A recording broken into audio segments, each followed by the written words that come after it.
Hello and welcome back to Life in Pictures. This week we are on episode 5 and we're finally doing a movie that is not in the Psycho series. Yay! This week we're doing a movie that's currently in theaters that we recently saw, and we're talking about Jurassic World Dominion. Jurassic World Dominion. The last in the series until they make another one. You know, in 2 weeks. It's gonna happen. So, yeah, this episode is just going to be our thoughts on, a big summer blockbuster. Yeah. Now, this series is a series that is special to me, as it probably is to a lot of you.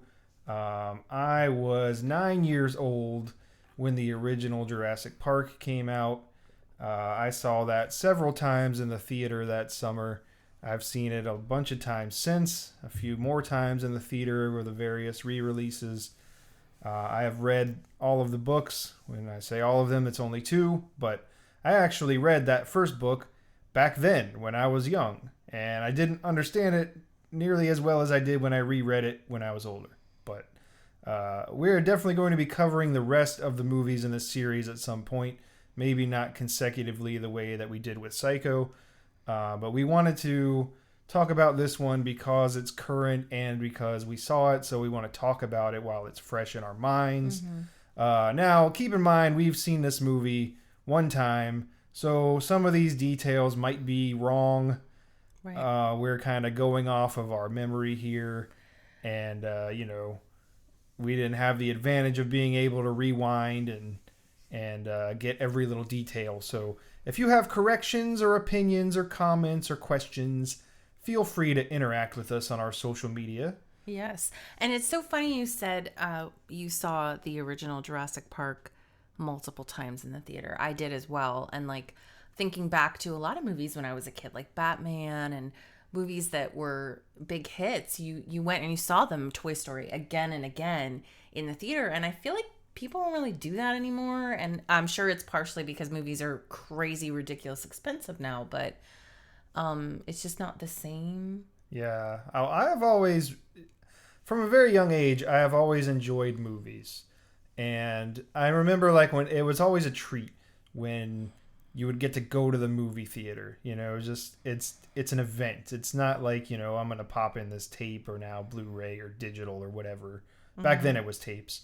It was like I have to get ready and I have to go drive in a car and I have to go pay money to this box office. My parents are gonna buy me candy and soda and it's gonna be great. And movie theater nachos for life. I always loved going to the movies. The movies have done a lot for me in my life. I worked at the movies for quite a long time.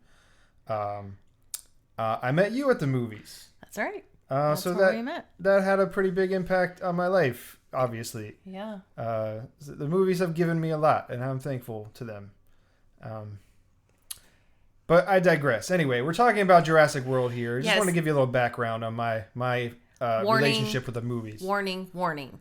Obviously, this episode is going to contain spoilers. If you have not seen Jurassic World Dominion and you don't want to hear it, turn it off now. Okay? So one thing I would like to stress about this series, all of these episodes will contain spoilers. Yes. So don't say we didn't warn you. If you are ever listening to this show and you haven't seen the movie we're talking about and you don't want it to be spoiled, you need to watch the movie first. Exactly. Also, we do every week, we kind of tell where to watch the movie. And right now, this movie is only in theaters. Yes, at a theater near you. Yes. So, moving on. I guess. Yeah, so let's talk a little bit about the movie. And we'll kind of we'll do this a little differently than we did the Psycho series, where we'll talk about the movie and we'll interject our thoughts and feelings as we go. All right, well, just thoughts and feelings.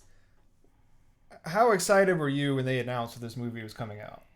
I mean, I'm always excited for another Jurassic movie. And I think the last one was a little disappointing, so I felt like this had to be better. And then when we found out that it was going to have the original cast, big names, not all of the coming original cast. back, and how they were going to intertwine the stories. And like, it got me interested again, because where they left things in the last one, I was kind of like, this is a little strange. Yeah, the last one, it was like the first Jurassic World was really good. Really good. The second one was kind of mediocre. Third one I thought was better than the second one.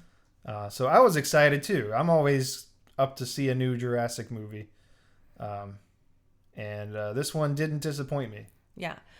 So this movie actually takes place 4 years after the volcano erupts on Isla Nublar. Yeah, we open the movie.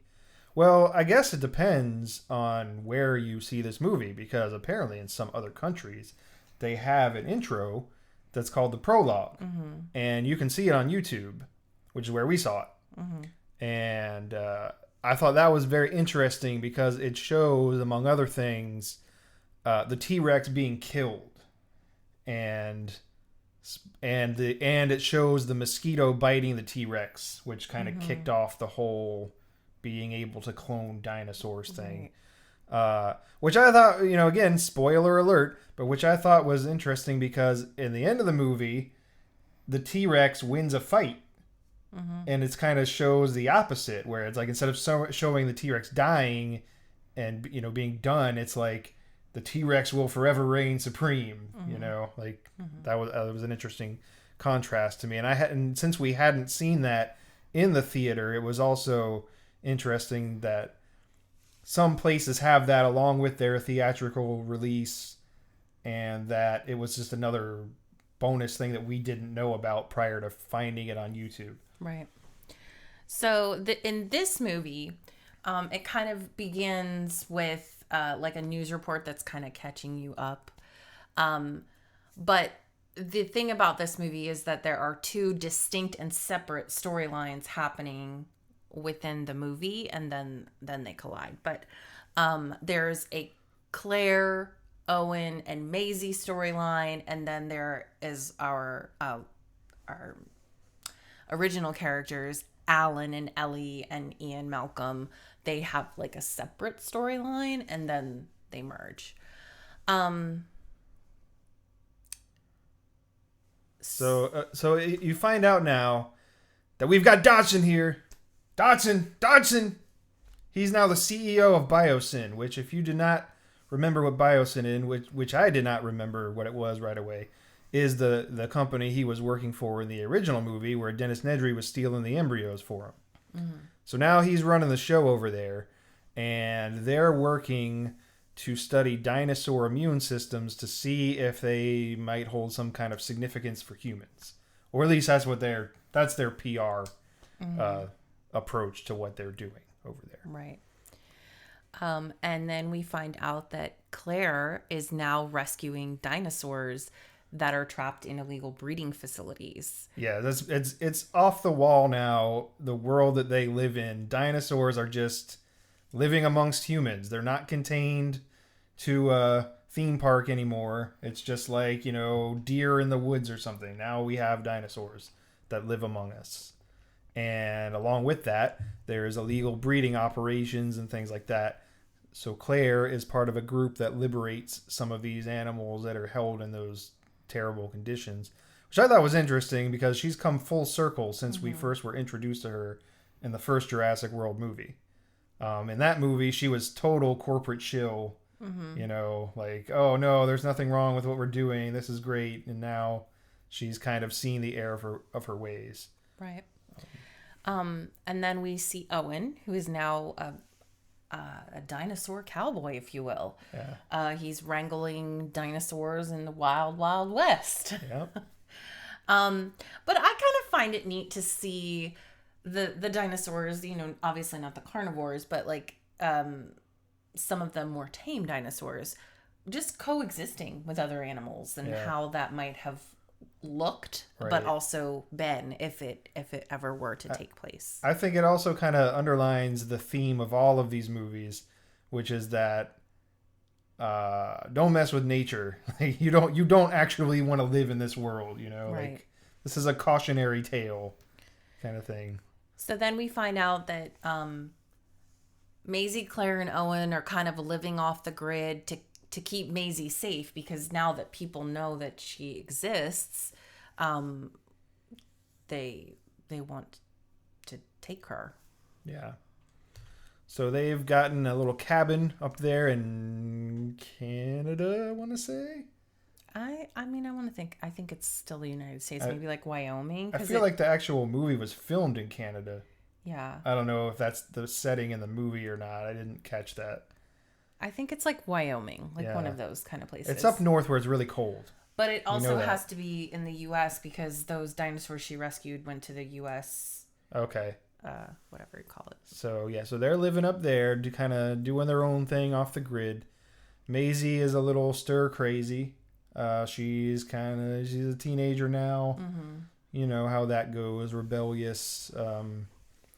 And Owen and Claire are trying to keep her safe and trying to drive home the point that, hey, there's people out there looking for you. They don't necessarily have your best interests in mind here. We're trying to keep you away from them, keep a low profile. And she didn't want to do that. So eventually, as you may have guessed, they get discovered. Yeah. In the meantime, before they get discovered, we see that Blue, the raptor, has survived and now has a baby, which they have affectionately named Beta. Yes. Cut to a different scene, and we see these giant locusts. And I have to tell you that for me, that was by far the scariest part of the movie. Ew, ew, ew, ew, ew, ew. So these locusts have invaded this farm, and then we see Ellie come to kind of, I guess, diagnose the problem, figure out what's going on, because they're destroying crops all over, and this is going to destroy food supplies. But one thing that she notices is that the locusts do not touch the crops that have biosyn seed. Yes. So that's a kind of question of, what are they up to? And I just have to say, those little kids that came across the locusts and had to run and hide, they're never going to be okay. Never. Now, you mean the actors or the kids in the story? The kids in the story. Yeah, I was gonna say, it's a soundstage, right? Like, it's not. No, I'm not an idiot. It's Thank not you. gonna. They'll be fine. So Ellie is still doing her thing. They call her in for her expertise on the crops. She discovers biosyns up to their old tricks. They're trying to effectively control the world's food supply by manipulating the crops that can grow. So she thinks that's kind of shady. And she has been in contact with somebody else who you may know, Ian Malcolm, played by Jeff Goldblum. And he is actually working for Biosyn now. And he's a lecturer or something there. And so he kind of got in contact with her and said, hey, something weird's going on. Come up here. I'll tell you about it. And she decides, well, I have somebody I'd like to bring with me. Right. So we see Alan Grant in his glory at a dig site, and he goes into his little office area, and there's Ellie waiting for him. And one of the little things that I noticed was he has this picture of them together, like from Jurassic Park, I imagine. Sam Neill and Laura Dern. Yes. And it's very clear that, everybody's always wanted them to be together and they never quite got there. But obviously that's like the moment that shows that he still loves her. And then we find out that Ellie is divorced. Yeah, that was rough when we saw Jurassic Park 3 and he goes to her house and she's got kids and she's got a husband and you're like, what is this? Yeah. Something has gone horribly wrong here. So it was good to see them together again, like you said. So she goes and she talks to him and she says, hey, listen, I got something I need you to come help me with here. And so basically she wants him to help her extract the DNA from the biosyn locusts to take it to the government to say, look, they're doing really bad things that could effectively shut down the whole food supply for all of mankind. Yeah. So he Again, a lot of these scenes, some of these scenes are very kind of similar. They're kind of callbacks to the previous film. So this was sort of reminiscent of when John Hammond went and talked to them about going to Jurassic Park. Right. There are several scenes like that you're like, not the exact same scene, but you're like, oh, okay, yeah, that reminds me of these other films. So then we go back to Maisie, and she's making toast outside on a fire, and Beta finds her, and she, gives the toast to Beta, and Beta eats it. So she, kind of like has that touch that Owen has. But Blue comes, and she's mad because that's her baby. So Owen pops up seemingly out of nowhere, and he does his... Yeah, we've discovered that Owen has a dinosaur Jedi mind trick. Mm-hmm. Apparently, if dinosaurs were a real thing, the only thing you really have to know to stay safe from them is to just put your hand out and say, stop. And that's all it takes, apparently. Because every single time any of them are in danger, that's what he does, and it works. Hey, stop. Come on, guys. That's not cool. And they get it, I guess. So. They listen. So then, that's dramatic. And then Maisie takes off, and the poachers kidnap Maisie and Beta. So obviously, Owen makes a promise to Blue, the dinosaur, that he's going to get her baby back. So does he understand this promise? Like, do dinosaurs understand? I mean, clearly he can communicate with them, but anyway, so at this point we know that Owen and Claire are going to go after Maisie. They're going to go look for her. So this kind of kicks off that storyline. The other one just being kicked off of Alan and Ellie going to see Ian. Mm-hmm. So now we've got our two kind of storylines set. Yeah. So we see Ellie and Alan arrive at the Biosyn headquarters. They come in on a helicopter. There's this thing called an aerial deterrent system that they turn on, and it protects them from getting attacked by dinosaurs. It's some kind of, electric field or whatever. Yeah. But I have questions, like, how does that work? I don't know. Well, I mean, if you can Jedi mind trick dinosaurs, you can probably scare them off with some electronic thing. I mean, That's true. Probably more elaborate than that, at least. So they get there, and Dodson greets them, and he's being so nice, and he's so thankful that they're there, and they go in and they see Ian Malcolm lecturing, and one of the things that stuck out to me was his line where he said, "We not only lack dominion over nature, we're subordinate to it." And so that's kind of the tie-in with the title. And yeah,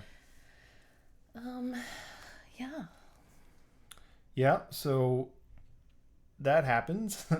And then in the other storyline, they show what happened to Maisie. She's getting flown overseas to this kind of underground dinosaur ring sort of thing.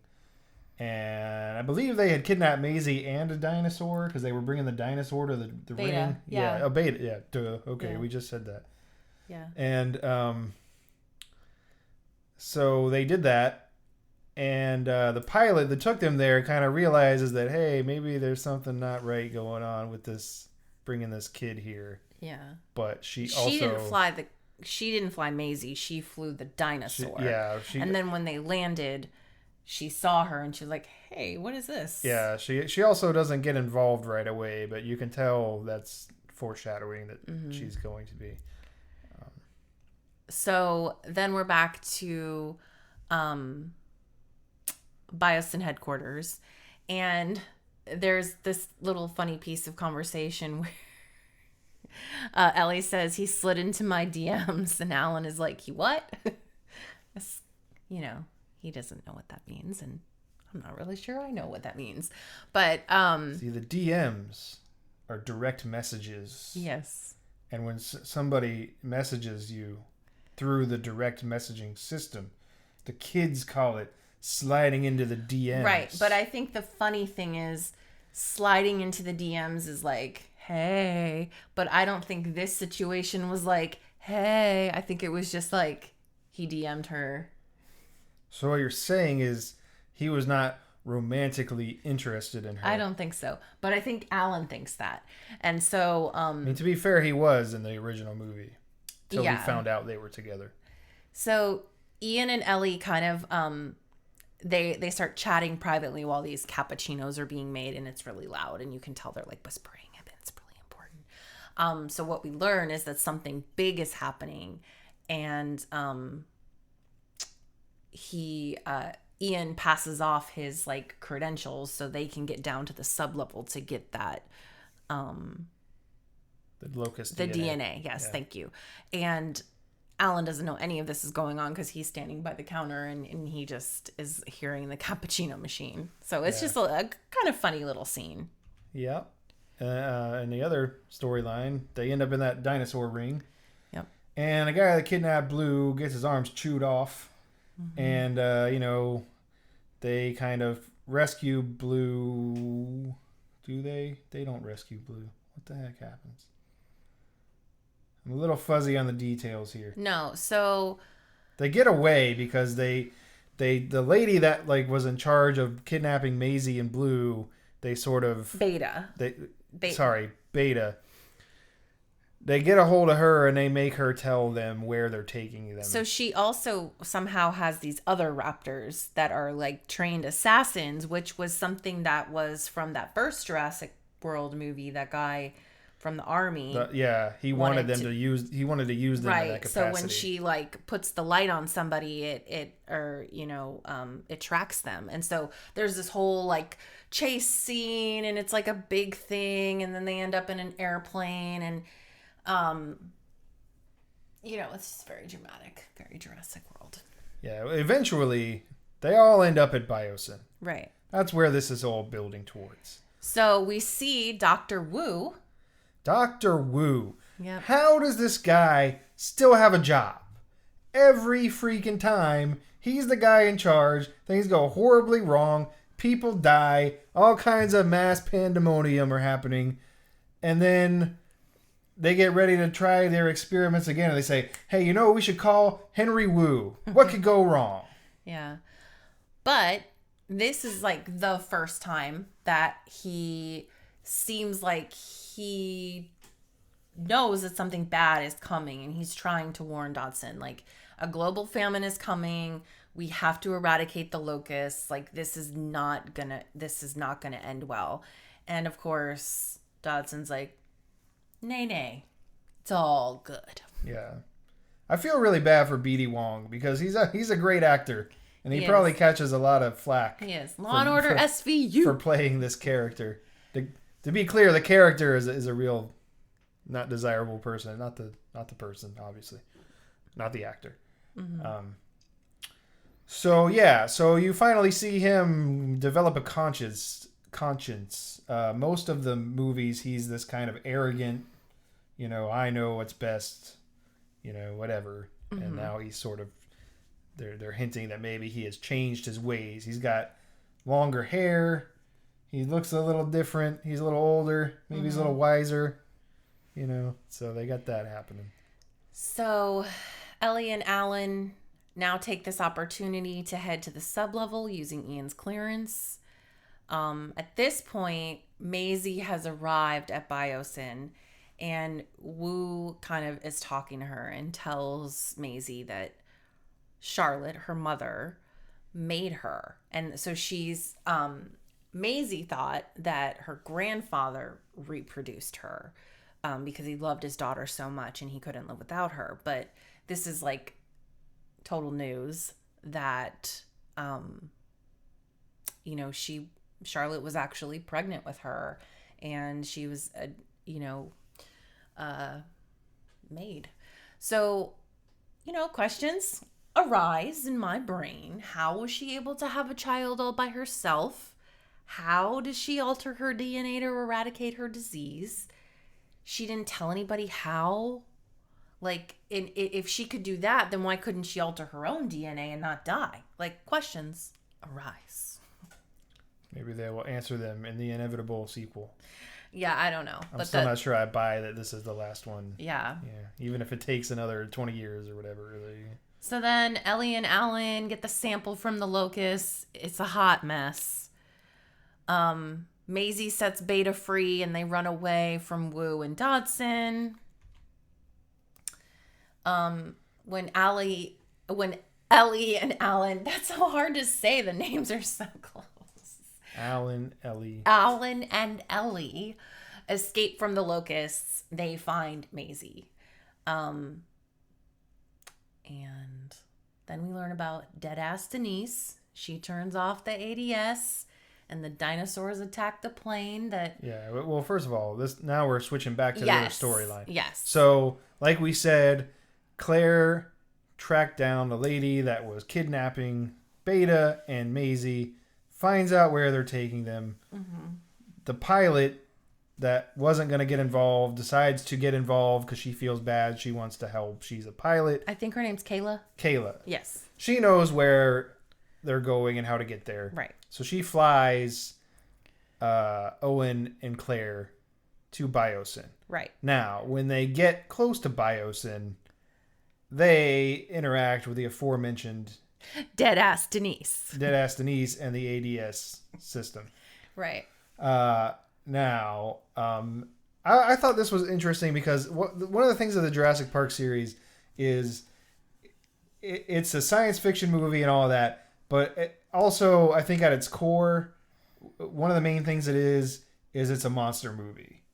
It's like Jaws. Mm-hmm. It's like, you want to see those attack scenes. You want to see the tension build, and this is one of those scenes where you're like, here it is, and they say, it always starts like, what was that? What's happening? And then I was, oh my God, there's a dinosaur coming, and I have no idea what the name of this dinosaur is. They have all different names. I'm going to just call them pterodactyls. That's not what they're called. They got some crazy new breed name. Hesychoatlas. But they're flying dinosaurs. Yeah. That's the thing. Yeah, so the dinosaurs attack the plane. It's very dramatic. There's only one jump seat. Claire's in it. Yeah. So Owen and Kayla decide, Claire, you need to eject. We'll go down with the plane. We'll figure this out. Yeah. So Claire ejects, you think, to safety. But she gets attacked while she's parachuting down. Yes, of course. And then the plane continues to get attacked. And they crash. They don't die, obviously. They crash into an icy lake type thing. And so I thought it was funny when Kayla said, when they asked what that dinosaur was, because they thought it was a pterodactyl, and she said it was a Hesychoatlas. Late Cretaceous, should have stayed there. Yeah. I thought that was a funny line. Yeah. Well, at this point, do they flip back to Ellie and Alan? Yes. Okay. So now, see, they flip-flop the whole movie with these two storylines. That's how it goes. So, okay. Trying to keep you on your toes. So now flipping back to the other storyline. Alan and Ellie escape the locusts. Mm-hmm. And they find Maisie and Beta too? No, just Maisie. Mm-hmm. So they decide they need to help Maisie. Right. And now that they've got their DNA sample and they've left the lab of angry locusts, so we actually find out that the Biosyn guy that's been giving them the tour, Ramsey, is actually the one that's been helping them the whole time. And he's an ally. Yes. He gets them to a pod that's going to get them off the island. They decide to bring Maisie with them to bring her to safety. So that, that's that kind of short little shot of that section. So now we're back to Claire. Where's Claire? And then you also, or at least I did, when Ramsey revealed that he was the one helping them, I don't know if you're supposed to just completely accept it. Like, I was a little skeptical. Like, are you though? Or is this still like, I'm working for Biosyn and we know what you're doing, but I don't want to completely tell you yet. I'm going to steer. Like, I was kind of half expecting that train to show up at like Dodson's office or something, Yeah, I didn't think about that. And so, anyways, they cut back to the fun part. They cut back to Claire, and you see her jump seat dangling from a tree with a parachute. Mm-hmm. And I don't remember if she's in it at this point. She's in it, yeah. She's in it. Okay, so she's in the seat. She escapes. The tree. She escapes from that. And then there is another dinosaur that's kind of on her trail. Yeah. And the name of that dinosaur is Giganotosaurus, I think. Yes. I'm not sure if I'm saying that right. So it's very dramatic. She's in the tree, she's in the thing, and like we see this deer, and they had said earlier that they use the deer to feed the apex predator, right? Yes. The Giganotosaurus or Yes. Gigalosaurus, whatever. And boom, there it is. Oh, well, wait a minute. No, that's actually, isn't it a T-Rex that they see first? No, maybe that's later in the movie. Yeah, Stuff's running together for me. Yeah, no. I've only seen it once in my defense. She doesn't see the T-Rex then. But anyway, so she has to get herself out because this thing is coming for her. So she falls, and then she crawls to the water, and then she like submerges herself under the water just in time. And you see this dinosaur as his head is passing over the water, and he stops right above her head. And you know she's got a need to come up for air. But if she does, she is facing certain death. Like, this dinosaur will eat her if she emerges from the water. It's right there. And eventually, you know, it's real tense. Eventually the dinosaur leaves. She comes up for air. And she comes up so quietly. And, you know, she just narrowly escapes. But it's another one of those scenes where they build that tension. That's like a trademark of this whole series. Exactly. That's like, you know, you're expecting that at this point. Yeah.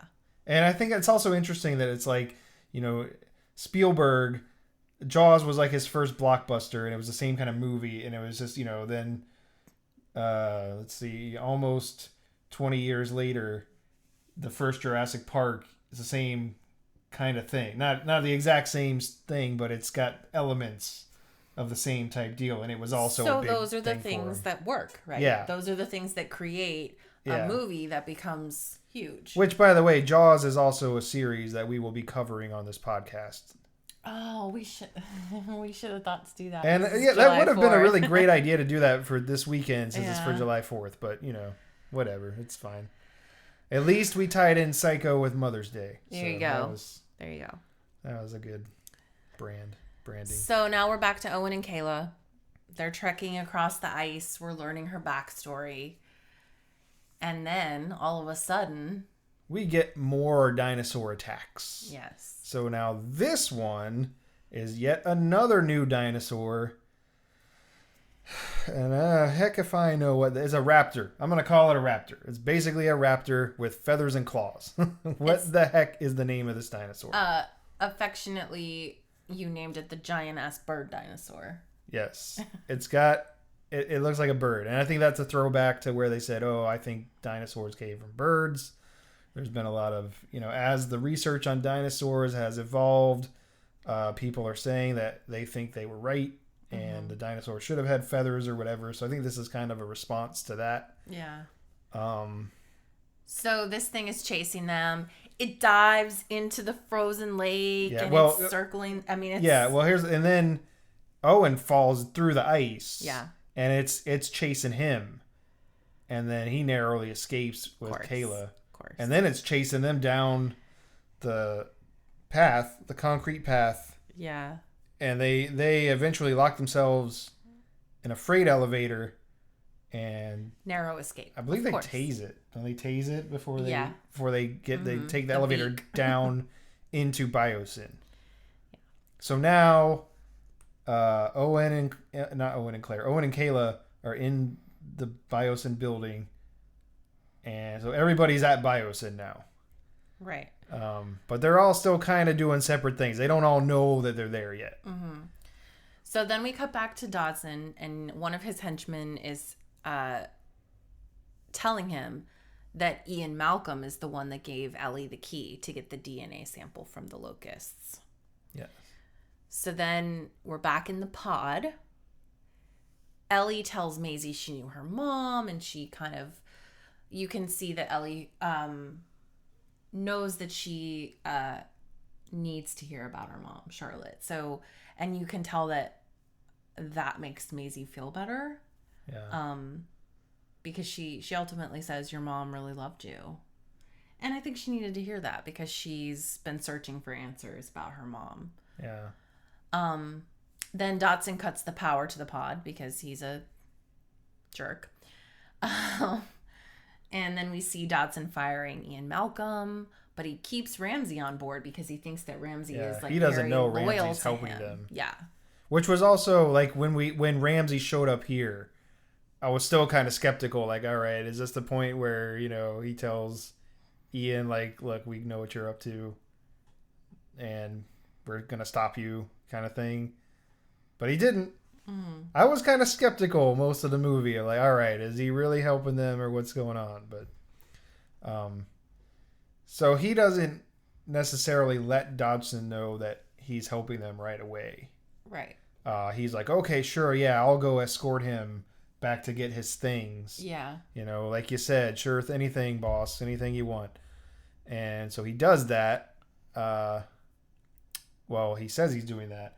But what he really does is he goes and he helps Ian get a car. Get a car so he can go save Maisie and Ellie and Alan, who are now forced to trek through the old amber mines where there are dinosaurs. Of course. Yes. They ask if there's in the room with Dodson, they ask, is there dinosaurs? And they say there's dinosaurs everywhere. It's like Florida. There's alligators everywhere. That there's a body of water. Mm-hmm. Just assume they're there. So they're walking through these mines. There's dinosaurs. They don't necessarily know there's dinosaurs in there. And now Ian is going to save them. Mm-hmm. So what happens next? So basically we see this big ass dinosaur coming for Ellie and Alan and Maisie in the mines, and there's another chase scene, and lo and behold, the chase scene leads them to Ian Malcolm. Yes. And this is the first point where the two worlds kind of collide. Mm-hmm. Yeah. So then we see Claire, and she's being chased, and she's getting attacked by a spitter. And she's right in the face of that spitter, getting ready to be spit on. And there's Owen, out of nowhere, strangles it before it can spit on her. You know, this is the second time where Owen has literally popped up out of nowhere. His dinosaur mind trick didn't work on spitters, though. You got to choke them out. Yeah. So then back in the Biosyn headquarters, Dodson decides, okay, I've got to set fire to these locusts. And so he sets them all on fire and then releases them. So now there's fire all over the forest. See, now, I think this is around the time I was thinking of where the you see the T-Rex and the Giganotosaurus. Because there's like the T-Rex is trying to eat the goat or whatever. Yeah. And then the Giganotosaurus is like, no, I'm bigger than you. And they fight. Yeah. That's what I was thinking of here. But while they're fighting, it's another one of those kind of attack scenes. Mm-hmm. And everyone's trying to escape.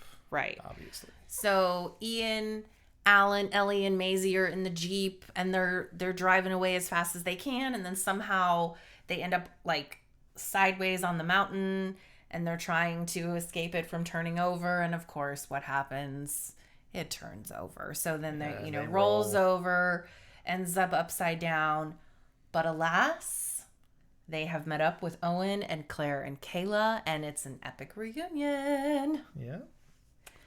So this is the first part in the story where the timelines have merged. Yeah. So this is that final moment of like everything's piecing together. Yeah, that you finally don't have to follow two storylines anymore. And then here comes the giant dinosaur. Is it Giganotosaurus or Giganotosaurus? It sounded to me like in the movie they said Giganotosaurus. Okay. But I've heard Giganotosaurus, so I don't know. Giganotosaurus. But I loved when they're all standing in that, like, you know, little circle, and Owen and Alan both say, "Don't move." Yeah. That was cool. That was really cool. Yeah, and then, of course, Ian draws it away with fire. Mm-hmm. And you think he's going to run like he did in the other movie. But instead, he fires it down the dinosaur's throat. Yeah. So this fire spear down his throat. Now, before he did that, though, some of the people had already gotten back into the building, right? Yeah. And I feel like Maisie almost got eaten, but she was in a cage surrounding the ladder. Yes. So that was another one of those like tense attack moments. You know? And then like the teeth took the cage, but not her, and she was able to get up. Yeah. And, so Ian actually slips as he's running up the stairs, and Alan saves him. Yeah. Which of course is significant because Alan doesn't really like him, but got heroes in this movie. Yeah. So now did we get to the part where Ian let him out of the cave with Ramsey's help? Yes. Did we talk about that already? Yes. Okay. I wasn't sure if we covered how they all got together. Yeah. Okay. So then we see during this, crazy thing, Claire tases the eye of the dinosaur. Yeah. And it backs away, and then you hear the iconic theme play. And I just thought that was like chef's kiss. Very nice. Very nice. Yeah. And Dodgson realizes his time is up, and he's got to go throw all of this away and get out of there. Mm-hmm. They are evacuating everyone. The giant fire cloud of locusts is swarming. The dinosaurs are running for the hills. Mass pandemonium's happening. Mm-hmm. You see the can of Barbasol kind of symbolizes how far he's come since the first movie. And then Ramsey joins. He enters the room. Mm-hmm. And so, Dodgson doesn't realize Ramsey isn't helping him. So he says, oh, yeah, I think, we should start over again. Yeah. I want you to be in charge this time. I think you can handle it. And Ramsey is just basically like, yeah, that's not happening. Yeah. I'm stopping you, Yeah. And, Dodgson doesn't like that very much. But he gets on his own little train out of there. And Ramsey goes to help the group make their own escape. So then at this point, they're just really trying to get out of there. So Owen and Alan and Maisie decide that they're going to go find Beta because Owen promised Blue he would bring her home. And Kayla goes to the chopper to get it ready. And Ellie and Claire are going to reset the power. So Ian and Ramsey are they stay in that little hub, and they're kind of helping them through that. So we see Dodgson is trying to escape through the pods. And, so we're quickly going back and forth between storylines now. So when you thought you wouldn't have to do that anymore. Yeah.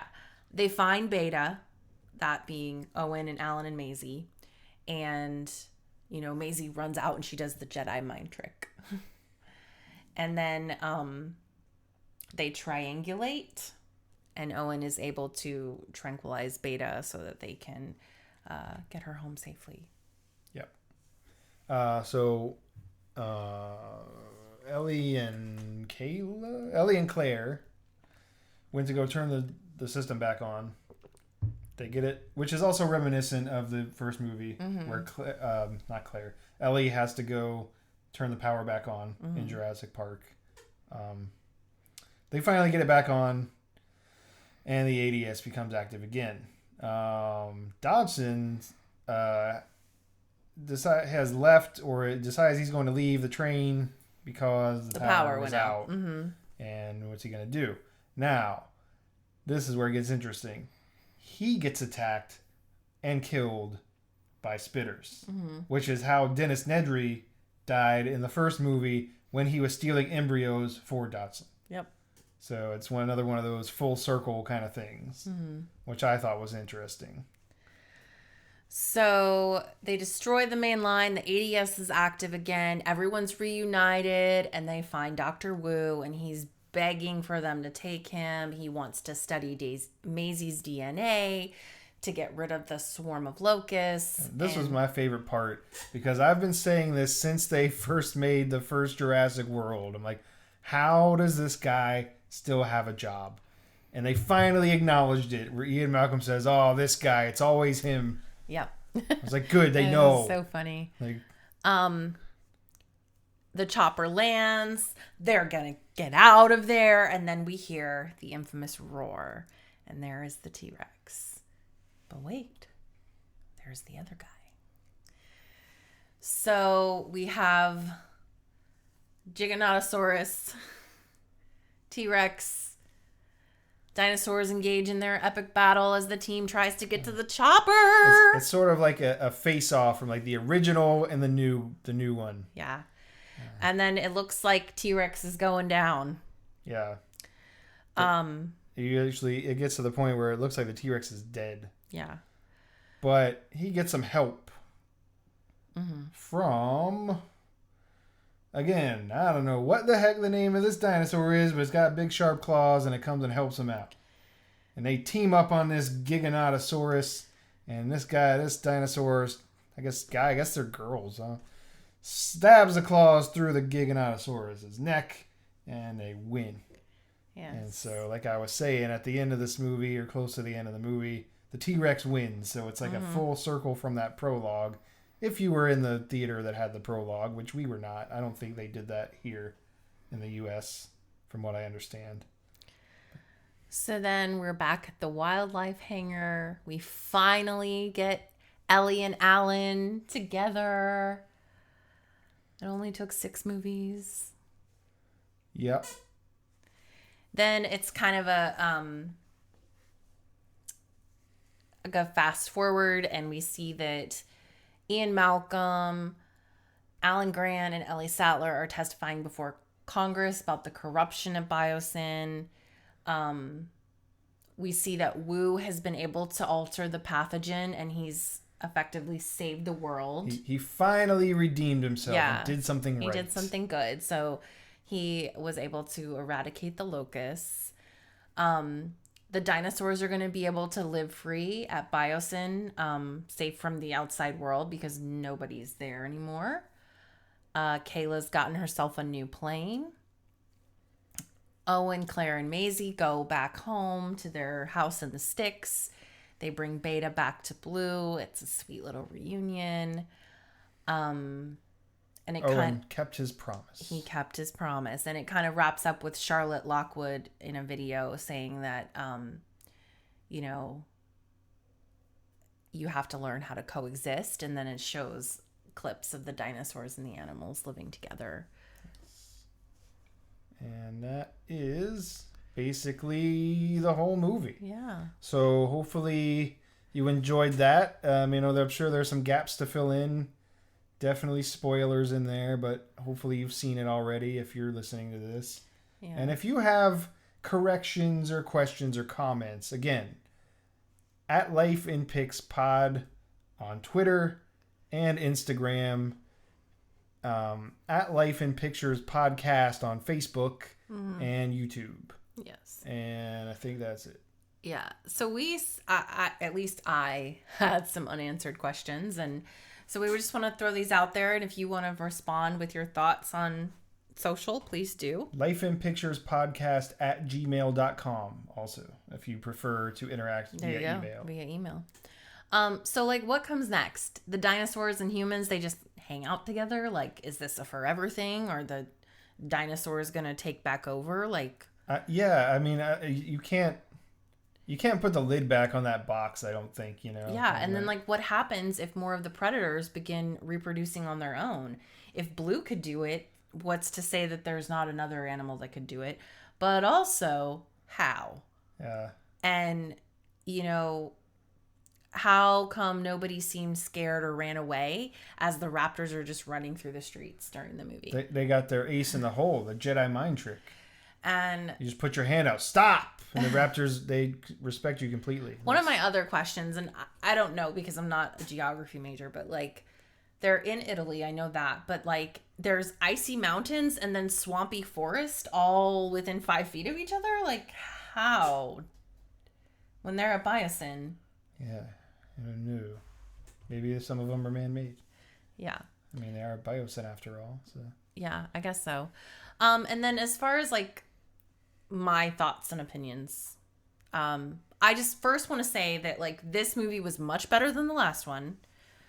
I don't know if like the parallel storyline thing is my favorite, but I think it was definitely a good wrap up to the World Series. Like, that sounds funny when you say it that way. To the Jurassic World Series. Now I'm thinking like they should have a Jurassic World Series where the dinosaurs play baseball against the humans or something. There you go. No, but I mean, like, I'm sure there's a million ways that they could have written this movie, but I wonder if there was a way that where they could have, the storylines could have been combined sooner. Yeah, I think so. And not, an hour and a half of parallel and before they meet up. I don't know. That's just my thought and opinion. Yeah. What were your thoughts and opinions on the movie? I mean, I thought it was pretty good. I don't really have too many complaints. I mean, it had several of those attack scenes that you look for. It had, a nice storyline. Mm-hmm. Everything kind of got wrapped up. There weren't too many plot holes or anything. And yeah. I mean, I think no matter what, somebody's gonna have something negative to say. Sure. So I mean, you can't please everyone.